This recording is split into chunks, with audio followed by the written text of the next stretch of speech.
Hello everyone, good evening সবাইকে। আশা করছি তোমরা সবাই খুব ভালো আছো। আমিও তোমাদের আশীর্বাদ এবং ভালোবাসায় বেশ ভালো আছি। তো চলে আসি এবার আসল কথায়। এটা ছিল আমার 25শে সেপ্টেম্বরের জন্মদিন উপলক্ষে ভিডিও। তো তোমাদের একটা কথা বলি, আসলে আমি না ভীষণ অল্পতেই খুশি।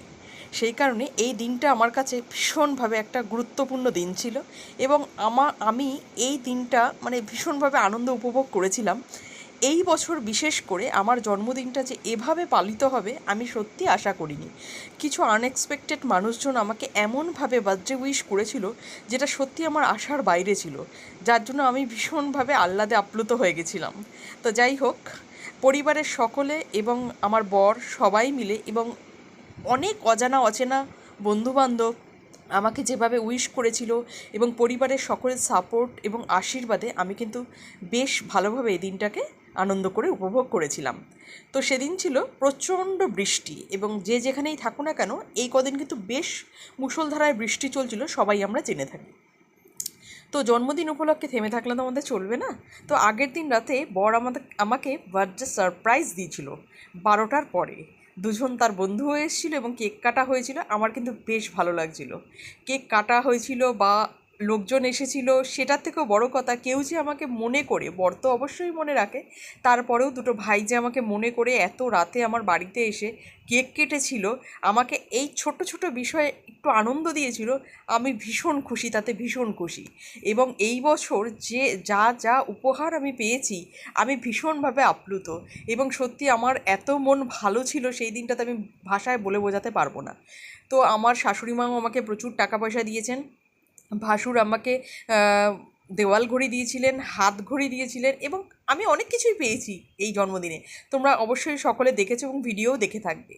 তো যাই হোক, দুপুরবেলা যখন আমি হঠাৎ পুজো টুজো করছিলাম তখন আমাকে আমার বরের এক বন্ধু ফোন করে বার্থডে উইশ করে এবং জিজ্ঞাসা করে কি কি রান্না করেছি না করেছি। অবশ্য সেই দিনকে আমি একটু রান্নাঘরটা পরিষ্কার করেছিলাম, রান্নাঘর ধুয়ে ঠুয়ে নিয়েছিলাম হোম ডেলিভারি এনে খাবার খাবো দেখে, তাই জন্য সেদিনকেটাই যেহেতু একটু ফ্রি ছিলাম সেই কারণে একটু পরিষ্কারটা করে নিয়েছিলাম। তাই ওর সঙ্গে আমি বেশ ইয়ার্কি ফাজলামও মারছিলাম যে খাওয়াবে তো তোমরা, আমি জন্মেছি তোমরা খাওয়াবে আমাকে, আমি কেন তোমাদেরকে খাওয়াতে যাব।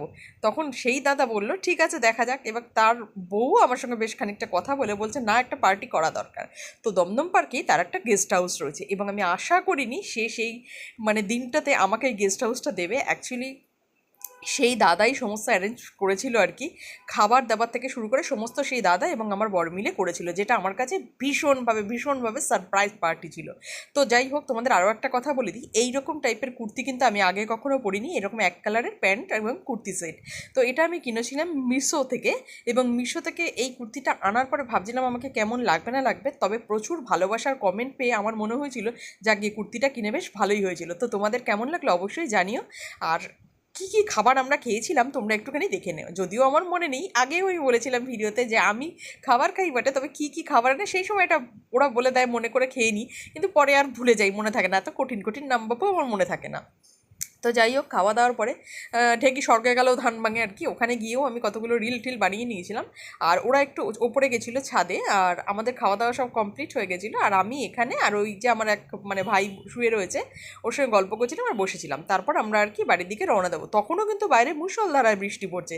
আর এখানে দেখো গেস্ট হাউসে উঠতেই কিন্তু ওপরের দোতলায় উঠতেই কিন্তু এত সুন্দর একটা গণেশের মূর্তি ছিল, যা প্রথমেই মন কেড়ে নিয়েছিল। তো যাই হোক, তোমরা যদি কেউ এই গেস্ট হাউসে আসতে থাকো, এই যে আমি এখানে ভিডিওতে এখানে অ্যাড্রেসটা দিয়ে দিলাম এবং কন্ট্যাক্ট নাম্বার দিয়ে দিলাম, তোমরা পারলে যোগাযোগ করে নিও দমদম পার্কের ভিআইপি থেকে ঢুকেই একটুখানি। তো আজকে আমাদের জন্মদিনের পার্টিটা কেমন লাগলো একটু জানিয়ে চ্যানেলটাকে সাবস্ক্রাইব করো। ভালো থেকো, সুস্থ থেকো, টাটা বাই।